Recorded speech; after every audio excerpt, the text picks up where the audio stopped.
Good afternoon and welcome to NCTV45. Well, I had a project that I was working on and it kind of got sped up, if you will, with the Lawrence County Courthouse, put it over there. And what's going on in that area, you might notice the excavation and taking down of a wall that was a little suspect. So I decided to do the whole show, this historical moment, which the girls did this summer, and they did an excellent job, with some extra information that we found. And we'll start up on top of the hill with a place that I had been asking about called Jackson Park. Seems that in the time where the county line street really represented the county line between Mercer and Beaver County, there was the Old Stone Church, which was an Associated Reformed Presbyterian Church, also known as the Succeeders. The church was established in Newcastle on Pittsburgh Street, which is now East Washington Street, and the time frame was about 1808.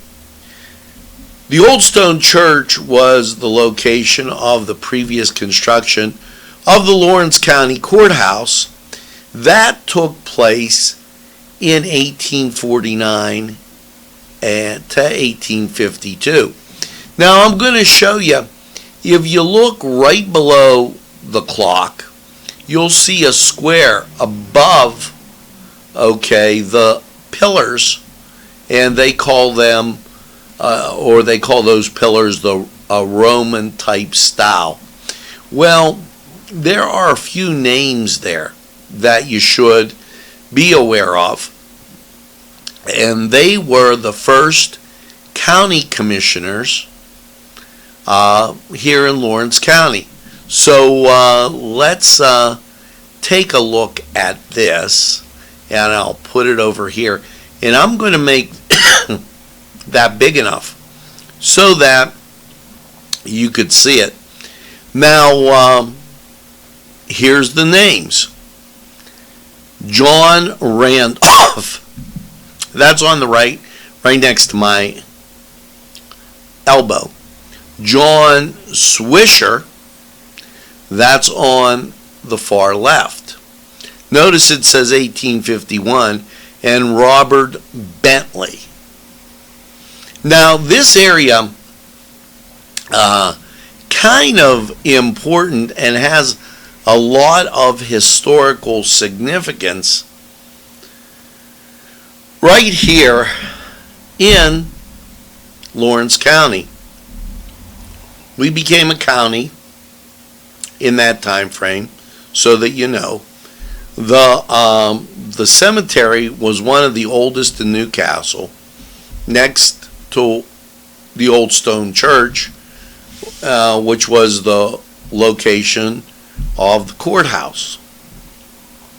The cemetery was one of the oldest in the city in the late 1890s. The establishment of the public school on Pittsburgh Street influenced the winding road, encroaching on the church and cemetery. Now, with this church, one of the members was Colonel Oscar Jackson. And the discussion began about the cemetery and its deferred maintenance. Colonel Oscar Jackson began to take the lead on the preservation of the cemetery and its maintenance. As a representative, he passed a bill that would set aside money for its upkeep. The last action of the congregation was to create a wooden fence around the cemetery and set aside money for the upkeep for the cemetery for 99 years. When Colonel Jackson stepped into the position of advising on the cemetery after the death of his father, he opposed the relocation of the cemetery to Greenwood Cemetery in order to develop the Pittsburgh Street Business District in 1907. However, Colonel Jackson's death in 1920 and 1921, the petition was brought up again and brought forward in 1921. The bodies were exhumed in the lower half of the Greenwood Cemetery. They were brought in a document, and then the tombstones, everything was laid out, and they were moved. In the 40s, following World War II, individuals on the east side organized a monument erected to the site of the veterans.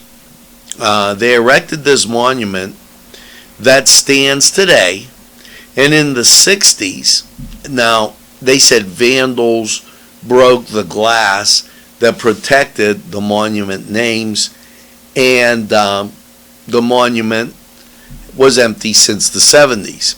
However, when you read what actually happened, and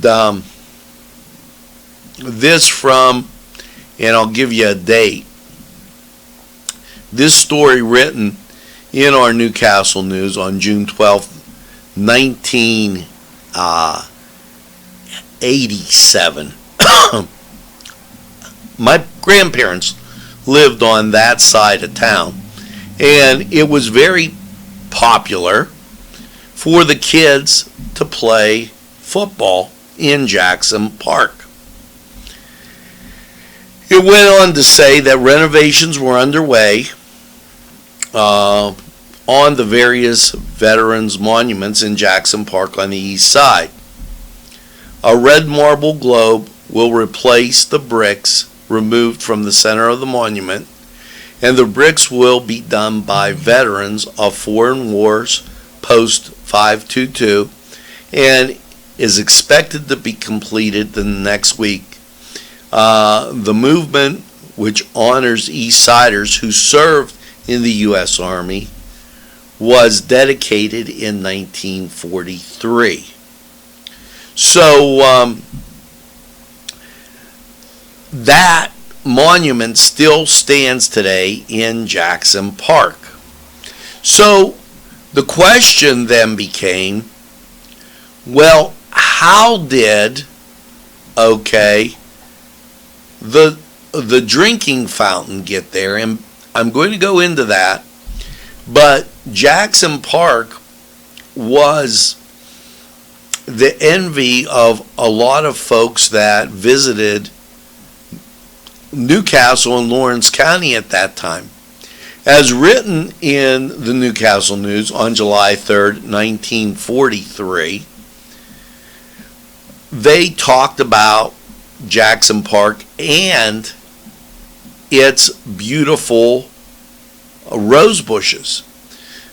This morning at Jackson Park East, Washington Street, a pink rambler rose bush was blooming beautifully and was very noticed and able by passers-by. The bush is about in the middle of the park and surrounds a post atop which a bird house was put. The benches in the park were patronized, established by persons who climbed the long hill topping the rest and beneath a spell. So it was, Jackson Park had that nature respect to it, and the folks that went to the old stone church would have picnics and what have you there. Now, in order to add some beauty and functionality to the park, Owen Fox and members of the park force installed a drinking fountain in Jackson Park on East Washington Street, where the benches for men and women who reside on the east side. It is the first time in the Jackson Park history that a drinking fountain has been there. And you're probably, asking, well, when did they install that? June 6th, 1950. A lot of history in that area. Now, the place that they're excavating and attempting to take down the wall, that on one side is County Line Street and on the other side is East Washington Street. There were houses there. Whether you would call them a house or you would call it an apartment is in question, but you could walk up into the dwelling right off the sidewalk. There were 2 steps, and then you would be inside. The first step kind of short, and the next step probably about 2 or 3 feet long as you opened the door and went inside.